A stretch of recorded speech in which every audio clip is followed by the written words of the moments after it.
Hello বন্ধুরা, তোমরা সবাই কেমন আছো? আশা করছি তোমরা সবাই ভালো আছো। আমিও খুব ভালো আছি। তো দেখো, আজকে রেডি হয়ে নিচ্ছি। তো আজকে একটা অন্নপ্রাশন বাড়ি যাবো, একটা পুচকুর অন্নপ্রাশন আছে। তো তার জন্য রেডি হয়ে গেছি। দেখো, অন্ধকারে অন্ধকারে চলে যাচ্ছি। আমাদের পাশেই, মানে গ্রামে ছিল, পাশের বাড়িতে। তো সেখানে চলে গেলাম। এই দেখো কি সুন্দরভাবে সাজিয়েছিল, এই পুচকুটার অন্নপ্রাশন ছিল। তো দেখতে পাচ্ছ, বেলুন দিয়ে, লাইটিং দিয়ে খুব সুন্দরভাবে সাজিয়েছিল, খুব ভালো লাগছিল। তারপরে এই দেখো, আমি একটু ভিডিও করে নিচ্ছিলাম। আমি ছিলাম, একটা বৌদি ছিল। তো বৌদি, আমি একটু ভিডিও করে নিলাম।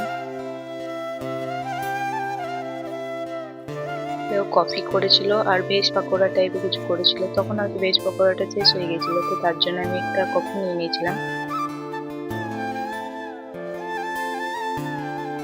তো কফিটা খেয়ে নেওয়ার পর আমরা মেন কোর্স, মানে খাওয়া দাওয়ার জন্য বসে পড়েছিলাম। এই দেখো, খাওয়া দাওয়া, মানে ভেতরে প্যান্ডেলটা কি সুন্দর করেছিল। প্রথমে প্লেট, তারপরে টিস্যু পড়ে গেছিল, তার সাথে এটা দিয়ে গেছিল পনির সাটে। তো পনির সাটে আমি একটু শুধুই খাচ্ছিলাম, তো কেমন লাগছিল দেখছিলাম। তারপরে সস দিয়ে গিয়েছিল, তো সসে ডিপ করে খাচ্ছিলাম, খুব ভালো লাগছিল খেতে। তারপরে তার সাথে নান ছিল, আর চানা মশলা ছিল। তারপর পোলাও আর পানির মটরশুঁটি দিয়ে একটা কিছু দিয়েছিল। তারপর ভাত, ডাল, মিক্স ভেজ। তারপর মাটন ছিল। মাটনে আমার নাল্লি পিসটা পড়েছিল।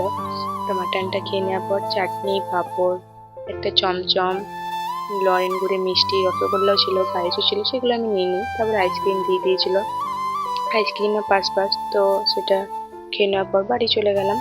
অন্ধকার হয়ে গেছিল, অনেকটা রাত হয়ে গেছিল, বাড়ি চলে। আশা করছি তোমাদের ভিডিওটা ভালো লেগেছে। যদি ভালো লাগে, like, comment, share and subscribe করবে। আমি আরও এরকম ভিডিও নিয়ে আসবো। তো আজকের মতন বাই, এত দূরই। আবার দেখা হবে নেক্সট ভিডিওতে।